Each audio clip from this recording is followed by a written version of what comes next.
Hello friends and welcome to fantasy குருதம் YouTube channel. So இன்னைக்கு நம்ம இந்த வீடியோல டாடா ஐபிஎல் 2026 டிராஃபியை வெற்றி பெறுவதற்கு ஒரு முக்கியமான ஒரு வாய்ப்பா இந்த மேட்ச் வந்து இருக்க போகுதுன்னு வந்து சொல்றேன். ஸோ ஆமாங்க, குவாலிஃபை 2 மேட்ச் வந்து நடக்க போகுது. இந்த மேட்ச்ல வின் பண்றவங்க அந்த 2026 டிராஃபியை எட்டுறதுக்கு ஒரு படி மேல போவாங்க அப்படிங்கிற மாதிரி இருக்கு. ஆல்ரெடி ஆர்சிபி அந்த கப்புக்கு நியர்பை போய் நிக்கிறாங்க. அவங்களோட போட்டி போட போறது யார் அப்படிங்கிறது இந்த குவாலிஃபை 2ல தான் வந்து முடிவு பண்ண போகுது. ஸோ இப்போ இந்த மேட்ச் ரொம்ப ரொம்ப ரொம்ப ரொம்ப முக்கியமான மேட்சா வந்து அமைய போகுது. இதுல ஜிடி குவாலிஃபயர் 1ல ஆர்சிபியோட லாஸ் ஆகி, அதாவது ரொம்ப மோசமான முறையில தோல்வி அடைந்து குவாலிஃபயர் 2ல வந்து வெயிட் பண்ணிட்டு இருக்கிறாங்க ஆர்ஆரோட போட்டி போடுறதுக்கு. ஆனா ஆர்ஆர் எப்படி தெரியுமா, ரொம்பவே சூப்பரா வின் பண்ணி ஜிடியை தம்சம் பண்ணிட்டு நான் போவேன் மேல அப்படிங்கிற ஒரு மைண்ட்ல வந்து வராங்க. இதுல ஆர்ஆருக்கு இருக்க பெனிஃபிட் அப்படின்னு பாத்தீங்கன்னா, எலிமினேட்டர் எந்த வேணுல விளையாண்டாங்களோ அதே கிரவுண்ட்ல தான் குவாலிஃபயர் 2 மேட்சும் விளையாட போறாங்க. ஆனா ஜிடி இப்பதான் இந்த வேணுல ஃபர்ஸ்ட் மேட்ச் விளையாட வராங்க. ஸோ அப்ப அட்வான்டேஜஸ் பொறுத்த அளவுக்கு ஆர்ஆருக்கு கொஞ்சம் அதிகமா வந்து இருக்கு. ஃபர்ஸ்ட் மேட்சை பொறுத்த வரைக்கும் சேம் ஜிடிஆருக்கு தான் விளையாட நடக்க போகுது. எல்லாருக்கும் தெரிஞ்ச விஷயம் தான். மேட்ச் 7:30 மணிக்கு 29 மே வந்து நடக்க போகுது. வெறும் நியூ சண்டிகர் ஸ்டேடியத்துல தான் இந்த மேட்ச் வந்து நடக்க போகுது. அதாவது எலிமினேட்டர் மேட்ச்ல எஸ்ஆர்எச்சும் ஆர்ஆரும் விளையாண்ட அதே கிரவுண்ட்ல தான் வந்து நடக்க போகுது. இந்த கிரவுண்டோட பிட்ச் ரிப்போர்ட் அதை பாக்குறதுக்கு முன்னாடி நீங்களும் நம்ம டெலிகிராம் சேனல் வந்து ஜாயின் பண்ணல அப்படின்னா மறக்காம ஜாயின் பண்ணிக்கங்க. லாஸ்ட் ஆஃப் அன் அவர்ல மேட்சஸை பத்தி எந்த அப்டேட் வந்தாலும் நான் டெலிகிராம் சேனல் தான் அப்டேட் பண்றேன். டெலிகிராம் சேனல் லிங்க் டிஸ்கிரிப்ஷன்ல வந்து இருக்கு. இப்போ பிட்ச் ரிப்போர்ட்டை பத்தி என்ன சொல்றது அப்படிங்கறத எனக்கே ஒரு டவுட்டா இருக்கு. ஏன்னா லாஸ்ட் மேட்சை விட்டுட்டு மத்த ஒரு 3-4 மேட்சஸ் இந்த வெனுல விளையாண்டது, இந்த சீரீஸ்ல விளையாண்ட ஸ்கோரை பாத்தீங்க அப்படின்னா, சேஸ் பண்ண டீம் நல்லாவே வின் பண்ணிருக்கிறாங்க. 200க்கு மேல ஸ்கோர்ஸ் வந்திருக்கு. 200+ தான் ஸ்கோர்ஸ் அடிச்சிருக்காங்க ஃபர்ஸ்ட் பேட் பண்ண டீம். ஆனா சேஸ் பண்ண டீம் ஈஸியா அந்த ஸ்கோரை வந்து சேஸ் பண்ணிருக்காங்க. ஆனால் லாஸ்ட் மேட்ச் அப்படி நடக்கவே இல்லை. ஆனால் லாஸ்ட் மேட்ச் ஃபர்ஸ்ட் பேட் பண்ண டீம் கண்டிப்பா எனக்கு தெரிஞ்சு எஸ்ஆர்எச் நீங்க என்னடா 300 அடிக்கிறேங்கிறீங்க, நாங்க அடிக்க போறோம் பாடுறா அப்படிங்கிற மாதிரிதான் ஆர்ஆர் ஸ்டார்ட் அப் கொடுத்திருந்தாங்க. சூரியவன்சி அப்படிங்கிற ஒரு பிளேயரோட விக்கெட் போனதுக்கு அப்புறம் ஸ்கோர் அப்படியே டவுன் ஆயிருச்சு. சூரியவன்சி இருந்தா கண்டிப்பா 300+ ரன்னுங்கிறது ஆர்ஆர் தான் அடிச்சிருக்கோம். இந்த ஐபிஎலோட கடப்பாரே ஆர்ஆர் தாண்டா அப்படின்னு முடிவு பண்ணிருப்பாங்க. அது கொஞ்சம் விக்கெட்டை வந்து விட்டுட்டாரு சூரியவன்சி. அதுவும் செஞ்சுரி அடிக்க போய் அந்த ஒரு ஹார்டிக் அது வந்து எப்படின்னா ரெக்கார்டு முறியடிக்க வேண்டிய தருணத்துல அவரோட விக்கெட்டை வந்து வெளியே போயிட்டார். ரொம்பவே வருந்தத்தக்க விஷயம் தான் அதெல்லாம். பட் இருந்தாலும் அடுத்தடுத்து வந்த பேட்ஸ்மேனுக்கு பவுலர்ஸ் ஸ்ட்ரகிள் கொடுத்துட்டாங்க. ஸ்டார்ட் அப்ல என்னதான் பேட்டிங் ஃபேவரா இருந்தாலும் போக போக போக பவுலர்ஸ் நல்லாவே இது பண்ணாங்க. ஸ்லோவர் பால் போடுறவங்களுக்கு, கொஞ்சம் பவுன்சர் போடுறவங்களுக்கு கொஞ்சம் நல்லாவே விக்கெட்ஸ் வந்து கிடைச்சிருந்துச்சு. அண்ட் சேஸ் பண்ண டீம் ஈஸியா வின் பண்ணிட்டாங்க அப்படின்னா கிடையவே கிடையாது. ஆர்ச்சர் நல்லாவே பால் பண்ணிருந்தாரு, பஸ்ட் பவுன்சர் போட்டாரு, நல்லா ஸ்டெம் டு ஸ்டெம் பவுல் பண்ணியிருந்தாரு. அவர் வேகத்துக்கு பிச்சு நல்லாவே அசஸ் பண்ணிருந்துச்சு. ஈஸியா வந்து ஆர்ஆர் மேட்சை வின் பண்ணிட்டாங்க. ஸோ இப்போ ஆர்ஆர் வின் பண்ணிட்டாங்களா, இப்போ பிச்சு என்ன ஃபர்ஸ்ட் பேட் பண்றவங்க ஃபேவரா இருக்கா அப்படின்னு கேட்டீங்கன்னா ஒண்ணுதான், டியூ வந்து சுத்தமாவே இல்லை. லாஸ்ட் மேட்ச் எதிர்பார்த்த அளவுக்கு டியூ சுத்தமாவே இல்லை அப்படிங்கிறதுனால அவங்க வந்து மேட்சை ஈஸியா வந்து சேஸ் பண்ணி வின் பண்ணிட்டாங்க. ஸோ இந்த மேட்ச் டியூ எப்படி இருக்குங்கிறத பொறுத்து தான் சேஸ் பண்ண டீமா ஃபர்ஸ்ட் பண்ண டீமா அப்படிங்கிறத முடிவு பண்ண முடியும். ஸோ பியூர்லி பேட்டிங் ட்ராக், அதுல ஃபாஸ்ட் பவுலரோட ஸ்பின்னருக்கும் கொஞ்சம் நல்ல அட்வான்டேஜஸ் வந்து கிடைக்குது போத் இன்னிங்ஸ்லயுமே இந்த வெனுவை பொறுத்த வரைக்கும். ஓகே, இப்போ இவங்களோட பேட்டில்ஸ் எல்லாம் வந்துச்சியா பார்த்துருவோம். ஹெட்வெட் பேட்டில் பொறுத்த வரைக்கும் 10 மேட்சஸ் விளையாண்டுருக்காங்க. அந்த ஜிடி தான் அதிகமான மேட்சஸை வந்து வின் பண்ணியிருக்காங்க ஆர்ஆரை கம்பேர் பண்ணும்போது. வெடி ரெக்கார்ட்னு பாத்தீங்கன்னா 16 மேட்சஸ், அதுல பேட் ஃபர்ஸ்ட் பண்ண டீம் 8, பேட் செகண்ட் பண்ண டீம் 8, ஈக்குவலா தான் வந்து வின் பண்ணியிருக்காங்க. Highest score Punjab 254, lowest score 95க்கு கேகேஆர் அவங்களோட 10 விக்கெட்ஸுமே வந்து இழந்திருக்காங்க. ஆவரேஜ் ஃபர்ஸ்ட் இன்னிங்ஸ் ஸ்கோர் வந்து பாத்தீங்கன்னா 180 மேல அடிக்க வாய்ப்புகள் இருக்கும் அப்படின்னு சொல்லியிருக்காங்க. லாஸ்ட் மேட்சஸ் எல்லாம் பார்க்கும்போது 200+ மேல அடிச்சாதான் சேஸ் பண்ற டீமை கொஞ்சம் அவங்களால கண்டெயின் பண்ண முடியும். ஓகே, இப்ப ரெண்டு டீமோட ப்ராப்பர் 12 பேர் யார் யாரு அப்படிங்கிறத பாத்துருவோம். ஜிடியை பொறுத்த வரைக்கும் Shubman Gill, Sai Sudharsan, Jos Buttler, Washington Sundar, Nishant Sindhu, Jason Holder, ராகுல் திவாட்டியா, ரஷித் கான், குல்வந்தி கஜ்ரோலு அண்ட் ரபாடா, பிரசித் கிருஷ்ணா, முகமது சிராஜ். இதுதான் ஜிடியோட ஒரு ப்ராப்பர் 12 பேர் கொண்ட டீமா வந்து இருக்கு. லாஸ்ட் மேட்ச் குல்வந்த் கஜ்ரோலை வந்து உள்ள கொண்டு வந்திருந்தாங்க. ஸோ இம்பாக்ட் கிரியேட் பண்ணுவார் அப்படின்னு பெருசா இம்பாக்ட் கிரியேட் பண்ணல. இந்த மேட்ச் ரொம்பவே இம்பார்ட்டன்ட் மேட்ச். மேபி ஸ்பின்னர்ஸ் ஒரு எக்ஸ்ட்ரா ஒரு ஸ்பின்னரை உள்ள கொண்டு வரதுக்கான வாய்ப்புகள் இருக்கு. சாய் கிஷோர் கூட உள்ள வரதுக்கான வாய்ப்புகள் இருக்கு. மோஸ்ட்லி வந்தாரு அப்படின்னா டெலிகிராம்ல நான் வந்து அப்டேட் பண்றேன். அண்ட் ஆர்ஆரை பொறுத்த வரைக்கும் எந்த ஒரு மாற்றமும் இருக்கிறதுக்கான வாய்ப்புகள் கிடையாது. வின்னிங் டீமோட போறாங்க, மாற்றம் பண்ண வாய்ப்புகள் கம்மி. Jaiswal, Suryavanshi, துருஜுரல், Ryan Barack, tone ஃபெரரா, சனங்கா, Jadeja, ஜாஃபா Archer, பிரிசாஜ் Sharma, Andre பர்கல், Yasraj புஞ்சா and Sushant Mishra. So இதுதான் வந்து ஆர்ஆரோட ஒரு ப்ராப்பர் 12 பேர் கொண்ட டீமா வந்து இருக்கு. லாஸ்ட் மேட்ச் தான் சுஷாந்த் மிஸ்ரா வந்து பிளே பண்ணாரு. அது பிளே பண்ண ஃபர்ஸ்ட் மேட்சே ரொம்ப சூப்பரா போல் பண்ணி 2 விக்கெட் அப்படிங்கிற மாதிரி எடுத்திருக்காரு. ஸோ ஆர்ஆரை பொறுத்த வரைக்கும் அவங்க பண்ண மாற்றம் அவங்களுக்கு கை கொடுத்துருக்கு. ஜிடி அவங்க பண்ண மாற்றம் அவங்களுக்கு பெருசா கை கொடுக்கல அப்படிங்கிறதா சொல்லணும். இப்போ 2 டீம்ல இருந்து எந்தெந்த பிளேயர்ஸ் நல்லா ஸ்கோர் பண்றதுக்கான வாய்ப்புகள் இருக்கு அப்படிங்கிறத பாத்துருவோம். ஃபர்ஸ்ட் நம்ம ஜிடியை பாத்துருவோம். ஏன்னா லாஸ் ஆன டீம் என்னென்ன அவங்கள்ட்ட இருந்து தவறுகள் இருந்துச்சு அப்படிங்கிறத பார்த்தோம்னா அவங்க என்னென்ன பிளஸ் பண்ணுவாங்க, என்னென்ன மைனஸ் அப்படிங்கிறத நமக்கு தெரிஞ்சிடும். சாய் சுதர்சன் எந்த ஒரு தப்புமே பண்ணல. அவருக்கு அன்னைய நாள் இல்ல அப்படிங்கிற மாதிரிதான் அமைஞ்சிருச்சு. லக் இல்ல சுத்தமா. ஸ்டார்ட் அப் சூப்பரா விளையாண்டுட்டு இருந்தாரு. பவுண்டரி 6 கிடைக்கிற பால கரெக்டா டைமிங் பண்ணி எல்லா 360 டிகிரியும் அவர் ஆக்சஸ் வந்து பண்ணிட்டு இருந்தாரு. அந்த டஃபியோட பவுன்ஸ் பால் அதை அடிக்க போய் பேட் அவர் கையில இருந்து ஸ்லிப் ஆகி பவுன்ஸ் ஆகி ஸ்டெம்பிள் அடிச்சிருச்சு. பேட் லக் சாய் சுதர்சன் அப்படின்னு சொல்லணும். ஜிடியை பொறுத்த வரைக்கும் ஒவ்வொரு மேட்சும் நான் சொல்றது டாப் 3 அதெல்லாம் கிடையவே கிடையாது. டாப் 2 எந்த அளவுக்கு பார்ட்னர்ஷிப் கொடுத்து இம்பாக்ட் கிரியேட் பண்றாங்களோ அந்த அளவுக்கு அவங்க வின் பண்ணலாங்கிறது லாஸ்ட் மேட்சை பார்த்தோன்னே எனக்கு ஒரு முடிவு வந்துருச்சு. ஏன்னா ஒவ்வொரு மேட்சும் சொல்றது டாப் 3 டாப் 4 எந்த அளவுக்கு ஏரியில் விக்கெட் அப்படின்னு யோசிச்சுட்டு இருந்தேன். ஆனா அதெல்லாம் கிடையாது. பவர் பிளேலே டாப் 2 விக்கெட் எடுத்துட்டீங்க அப்படின்னா அதுக்கப்புறம் வர பிளேயர்ஸ்ல கிளாப்ஸ் ஆயிடுறாங்கிறது லாஸ்ட் மேட்ச் அவங்க கிளியரா ஆப்னண்ட்டுக்கு ப்ரூவ் பண்ணிட்டாங்க. ஸோ அப்போ சாய் சுதர்சனோட விக்கெட், கில்லோட விக்கெட் கொஞ்சம் இயர்லி அவங்களுக்கு நீங்க எடுத்தாகணும். ஸோ சாய் சுதர்சன், கில்லு எப்படி அவுட் ஆறாங்க அப்படின்னா சாய் சுதர்சன் பவுன்சர்ல கொஞ்சம் ஏர்லியா விக்கெட்டை விட்டுறாரு.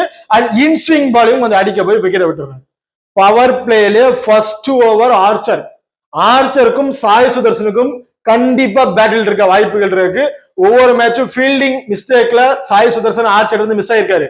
பட் இது முக்கியமான மேட்சிங்னால அந்த அளவுக்கு ஃபீல்டிங் மிஸ்டேக் பண்ண மாட்டாங்க.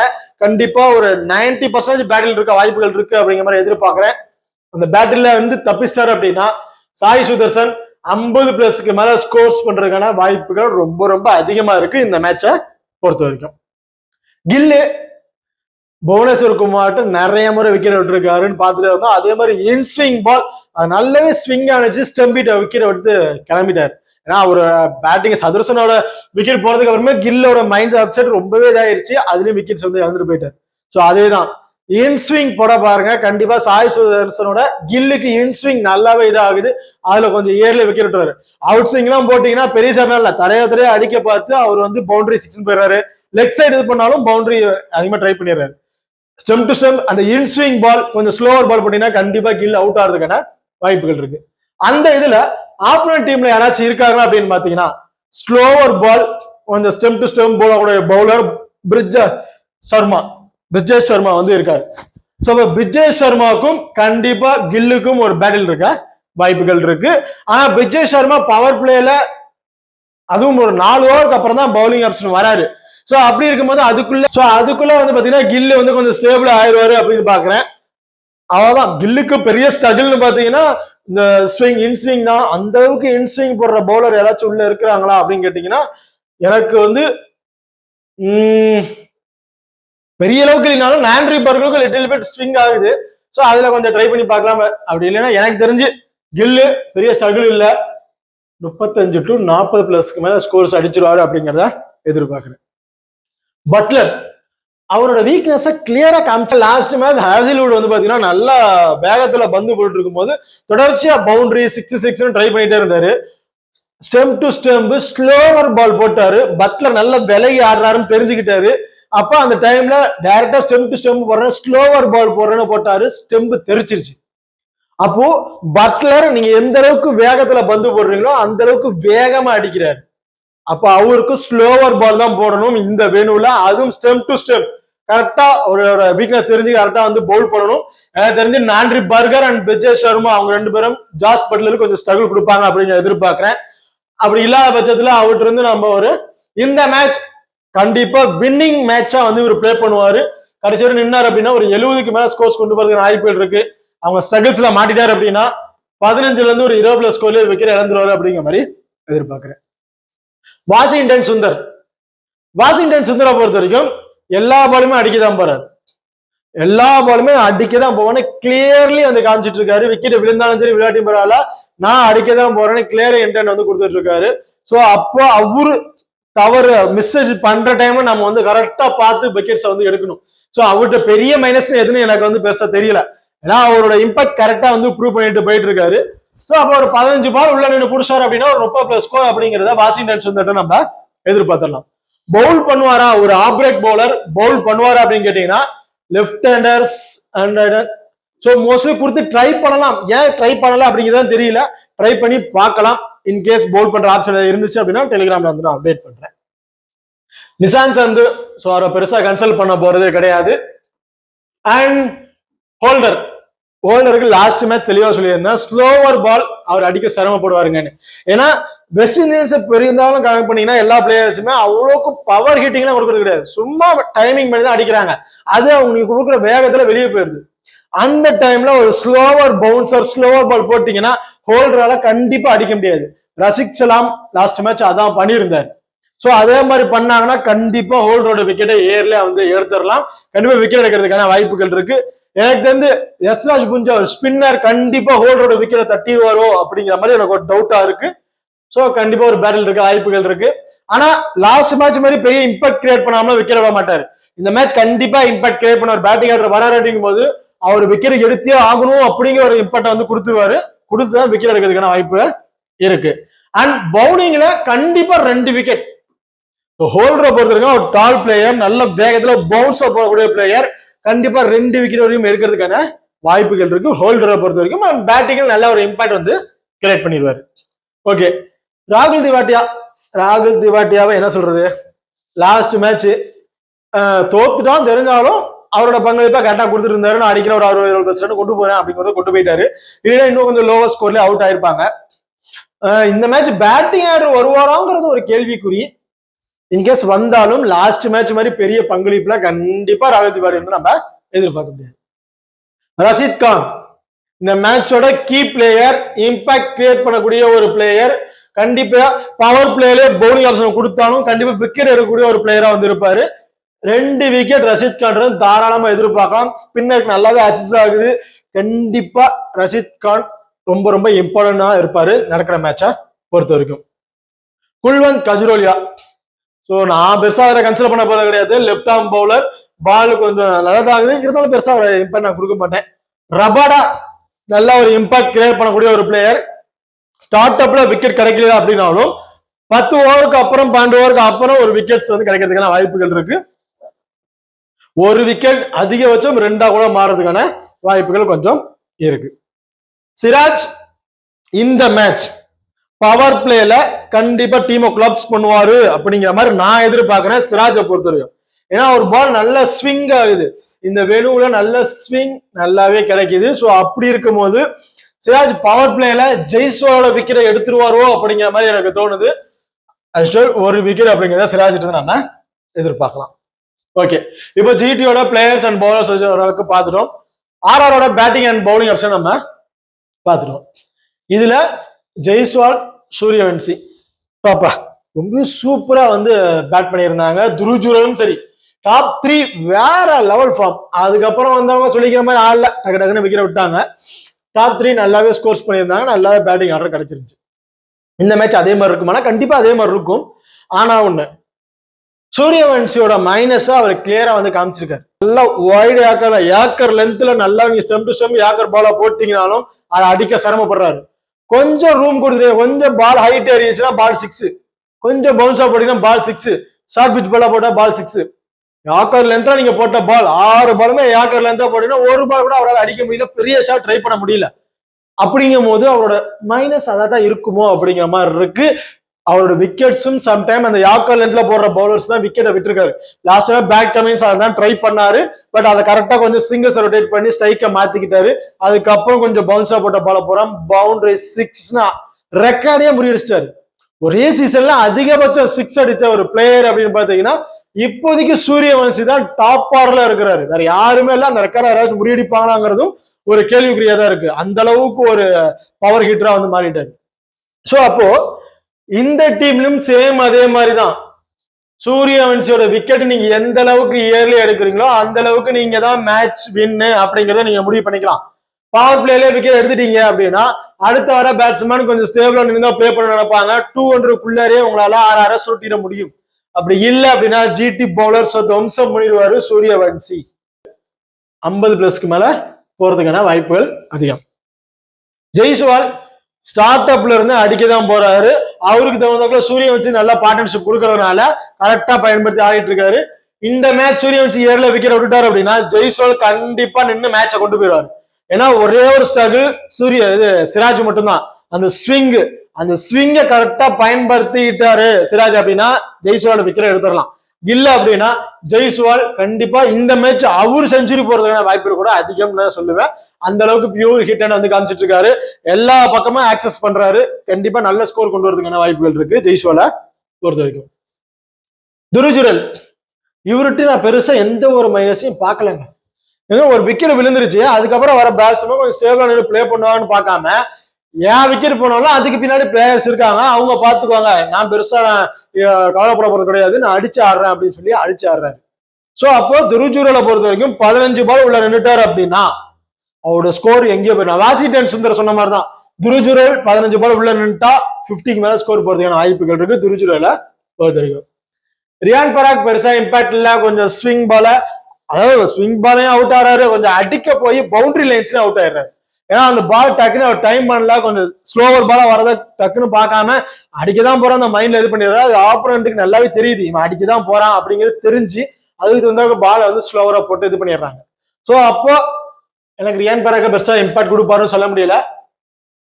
டோன் ஃபெரரோ கண்டிப்பா இம்பாக்ட் கொடுக்கறதுக்கான வாய்ப்புகள் 25+ மேல ஸ்கோர் அடிப்பாரு அப்படிங்கிற மாதிரி எதிர்பார்க்கிறேன் இந்த மேட்சை பொறுத்த வரைக்கும்.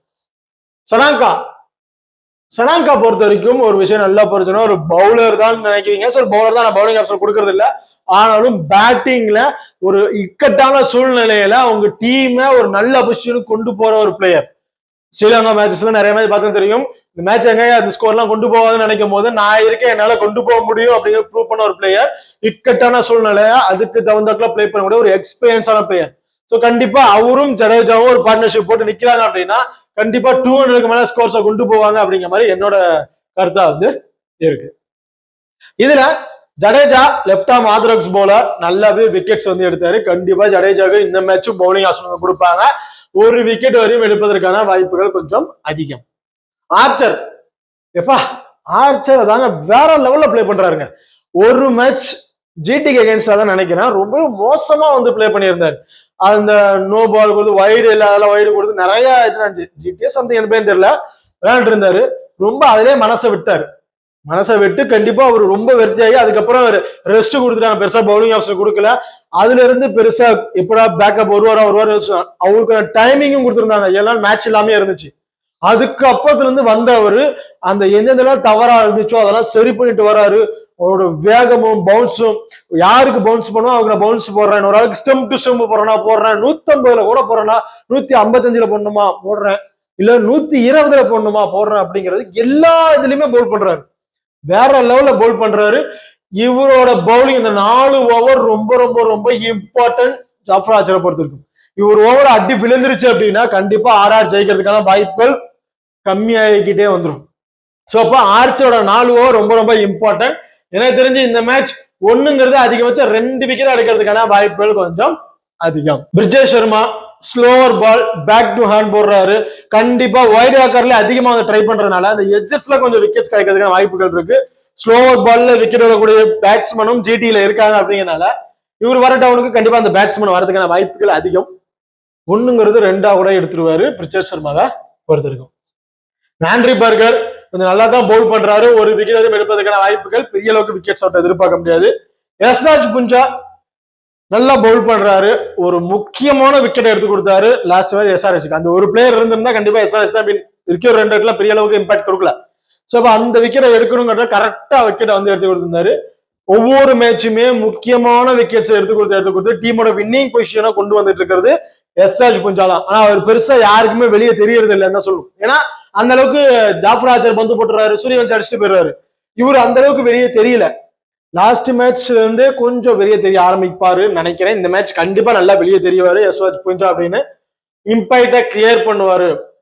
ரஷித் கான் எப்படியோ இம்பாக்ட் கிரியேட் பண்ணுவாரோ அதே மாதிரி யஸ்ராஜ் புஞ்சா இம்பாக்ட் கிரியேட் பண்றதுக்கான வாய்ப்புகள் கொஞ்சம் அதிகம். ஓகே, இப்போ 2 டீமோட பிளேயர்ஸ்ல யார் யாரு என்னென்ன பண்ணுவாங்க, யார் யாருக்கு யார் ஸ்ட்ரகிள் கொடுக்குறாங்க அப்படிங்கிறத பார்த்துட்டோம்.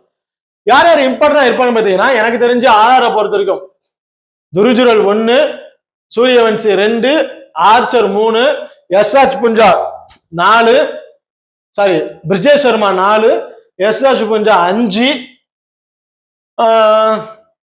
டர்ன் ஃபெராரா அண்ட் ஜெய்ஸ்வால் 2 பேர்ல எனி ஒன் 6, ஜடேஜா 1 7. இந்த 7 பிளேயரும் அவங்க டீம் வின் பண்றதுக்கான அவங்களோட முக்கியமான பங்களிப்பை வந்து கொடுத்துப்பாங்க நாளைக்கு நடக்கிற மேட்சை பொறுத்த வரைக்கும். அதே ஜிடியை பொறுத்த வரைக்கும் Holder 1, Rabada 2, Rashid Khan 3, Siraj 4, Sai Sudharsan 5, Buttler 6, Washington அல்லது கில் 2 பேர்ல எனி ஒன் 7. இந்த 7 பிளேயரும் அவங்க டீம் வின் பண்றதுக்கான முக்கியமான பங்களிப்பை கொடுப்பாங்க அப்படிங்கிற மாதிரி நான் வந்து எதிர்பார்க்கிறேன். இப்போ இந்த டீம்ல யார் வின் பண்ணுவா, ஃபைனலுக்கு போவது யார், ஆர்ஆரா இல்லது ஜிடிஆ அப்படிங்கிறது இருக்கு. அதுக்கு இந்த குவாலிஃபயர் 2 வந்து ஜெயிக்கணும். யார் வின் பண்ணுவா, யார் குவாலிஃபயர் 2 போறா அப்படின்னா, அட்வான்டேஜஸ் பொறுத்த வரைக்கும் ஆர்ஆருக்கு கொஞ்சம் அதிகமா இருக்கு. இதே தான் விளையாண்டுருக்காங்க, இந்த வெனுக்கு நல்லாவே அடாப்ட் ஆயிட்டாங்க. ஜிடி அந்த அளவுக்கு வந்து பிளே பண்ணல, அடாப்ட் ஆகுறது கொஞ்சம் டைம் எடுக்கும். ஒரு நாள் இருக்கு, நாளைக்கு தான் நடக்க போகுது மேட்ச். ஸோ அப்படிங்கும்போது எனக்கு தெரிஞ்சு ஆர்ஆர் ஒரு 60% ஆர்ஆருக்கு அந்த விளையாண்டதுனால ஒரு அட்வான்டேஜ் கொடுக்குறேன். 40% ஜிடிக்கு ஒரு வின்னிங் ரேஷியோ வந்து நான் வந்து கொடுக்குறேன். ஓகே, இப்போ இந்த வீடியோ வந்து உங்களுக்கு பிடிச்சிருக்கும் நம்புறேன். ஸோ இந்த வீடியோ பிடிச்சிருந்துச்சு அப்படின்னா மறக்காம லைக் பண்ணுங்க அண்ட் ஷேர் பண்ணுங்க, சப்ஸ்கிரைப் பண்ணுங்க. தேங்க்யூ.